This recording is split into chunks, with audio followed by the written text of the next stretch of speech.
जय श्री राम। श्री हनुमान भगवत भक्ति का स्वरूप एवं महात्म्य।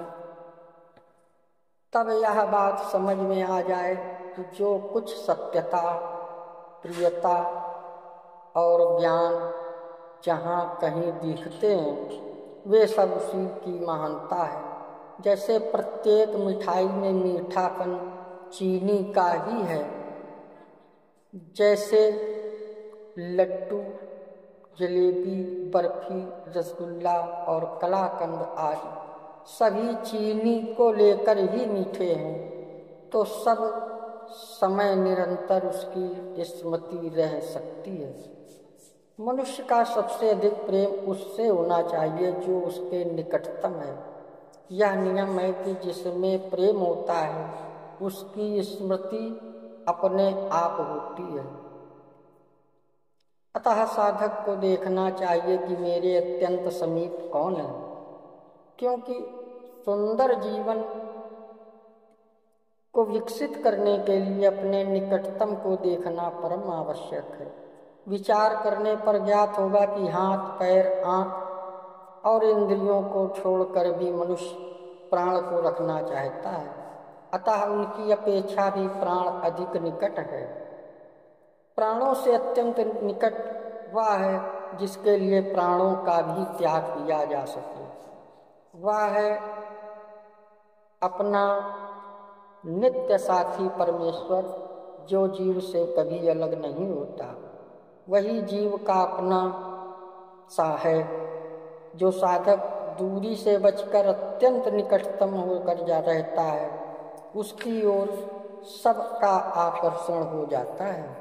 अत्यंत निकटता में सब कुछ है, क्योंकि वही सबका केंद्र है जो अत्यंत निकट है। वे हमारे प्रियतम प्रभु असीम हैं, अनंत हैं। असीम का वर्णन नहीं हो सकता, परंतु उनको प्राप्त किया जा सकता है।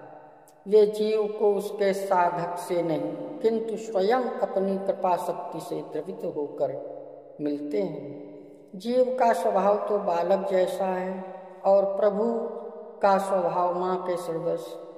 जब यह जीव बालक की भांति प्रभु को पाने के लिए व्याकुल होकर रोने लग जाता है, तब उनमें करुणा उत्पन्न हो जाती है और वे जीव को निहाल कर देते हैं। जगत एक खिलौना है।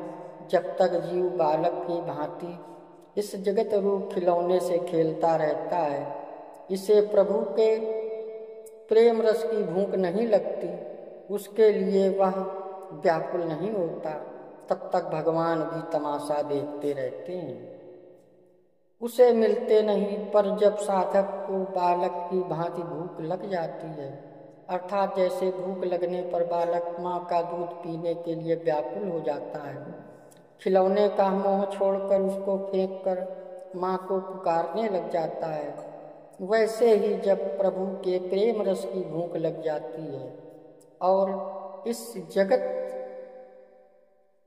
में रूप खिलौने से विरक्त होकर साधक प्रभु के प्रेम रस के लिए व्याकुल होकर उनको पुकारने लगता है, तब प्रभु भी करुणा भाव से व्याकुल हो उठते हैं।